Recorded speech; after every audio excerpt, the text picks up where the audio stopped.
at all. The Board of Trustees of the Pratt Library debated this question for a long time, and they sought a legal ruling from Stephen H. Sachs, who was at that time Attorney General of the state of Maryland, as to whether, in view of what was said on the labels, the library could publish them. Mr. Sachs ruled that the labels did not have the legal formality required for wills, and that therefore the library was within its rights in publishing them. Do you think that H.L. Mencken would be pleased that these diaries were published? I don't think Mencken ever wrote a single word that he didn't envisage being published sometime. So I think, yes, he would be pleased, and doubtless highly amused by all the reaction to it. Put the actual diaries into context with everything else he was doing. I mean, this wasn't the only writing he was doing during these 18 years. Mm-hmm. And what was the style of writing the diaries compared to other things he was writing? Well, the diaries are much rougher. They don't have the finished, polished style of the published books. They don't have the high humor of the published books. And this is not to say that they're serious or somber in tone. They're not. It was impossible for him to write anything somber, even when he's complaining about his health, which he says constantly through here. You say he was a hypochondriac? Oh, God, yes. Yes, one of the worst in the world. Was he sick very often? There's no doubt that in the later years his health declined. He was really a candidate for high blood pressure and a stroke. And, of course, this was a stroke that eventually finished his career. I don't know how much of the complaining about his health in the diary was genuine and how much was just hypochondria. At what time would he write the diary compared to everything else he was writing during a day? Was it the end of the day? I would imagine so. There's no indication. As I said, about half of it is his own typing, and half of it is in the typing of his secretary. And it's very easy to distinguish between them. Apparently, on days when he had the time, and I would imagine that this was late in the evening, sometime after dinner, he would sit down at his own typewriter and type a diary entry.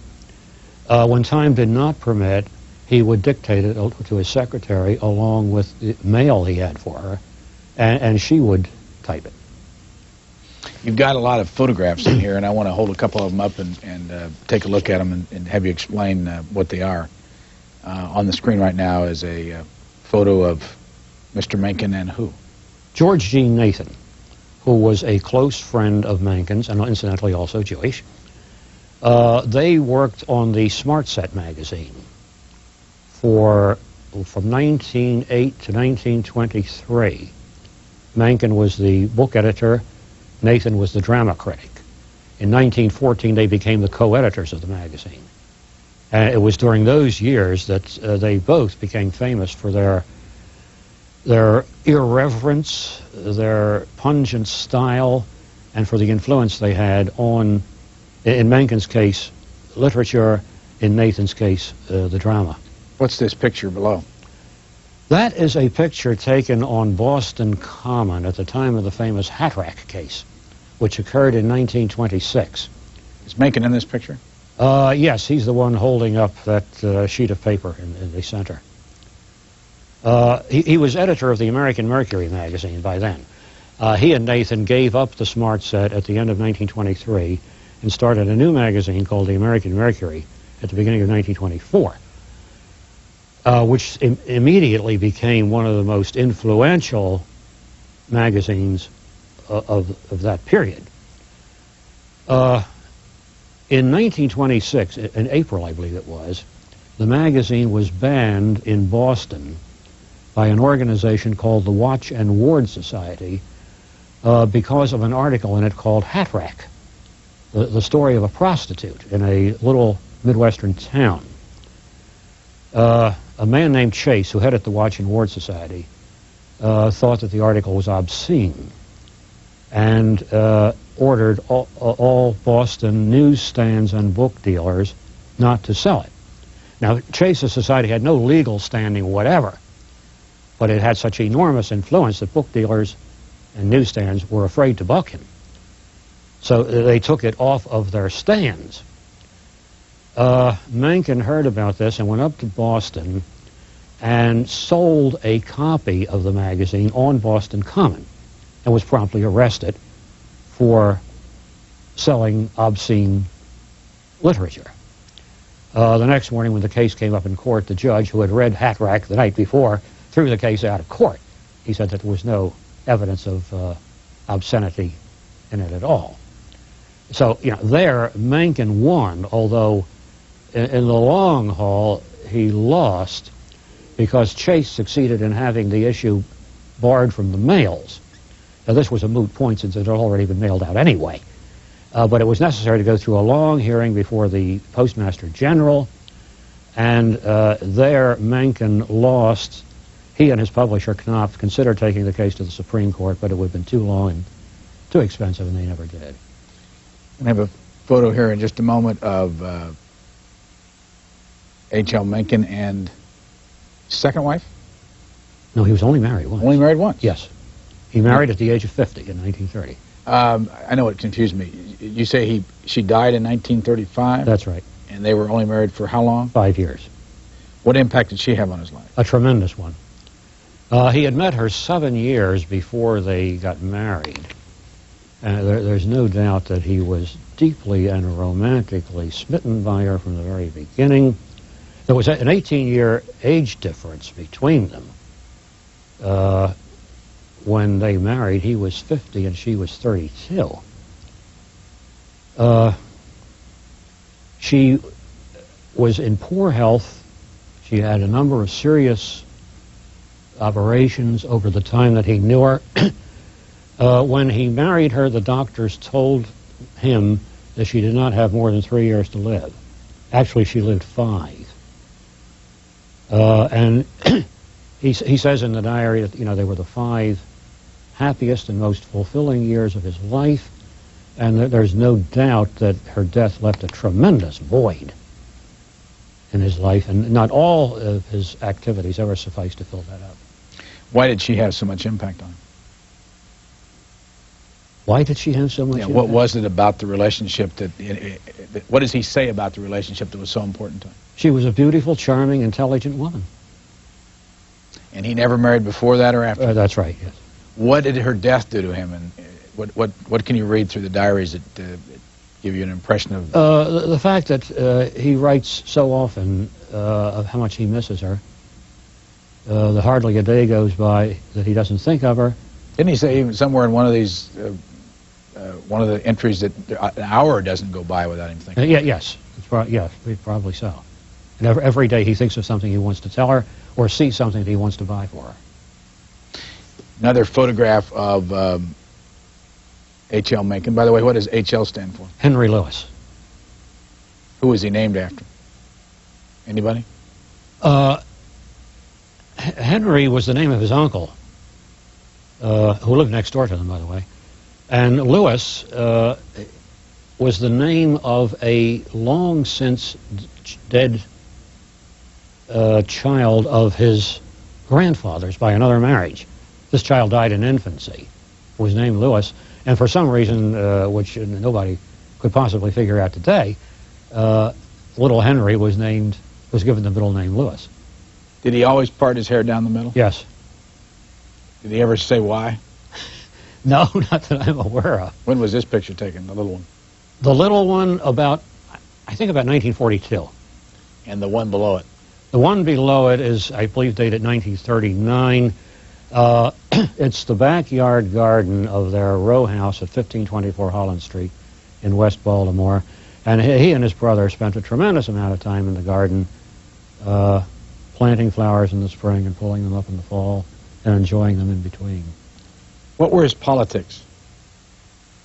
He was an incurable conservative and Tory. Any reason that he gives why? No. There are, I suppose, a number of reasons that would have contributed to it. His solid Germanic background, the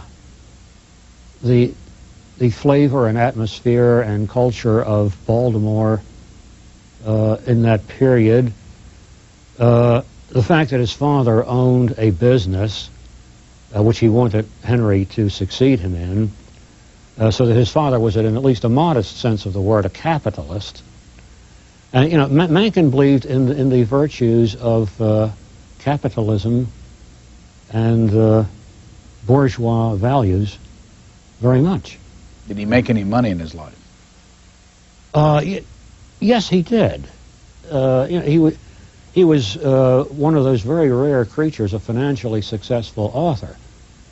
Now, obviously, he did not get the kind of advances on his books that are given on some books today. In fact, he didn't believe in advances. He never took one. He took his royalties when the book had been published and was selling, but he never took an advance in his life. That and what he earned from the Sun papers for being a columnist and an editorial advisor, plus the fact that you know, his father had left the family pretty well taken care of at his death. So Mencken never had any really serious money worries. The American Mercury was a publication that lasted how long? Well, if you're asking how long it lasted, it came down to relatively recent times.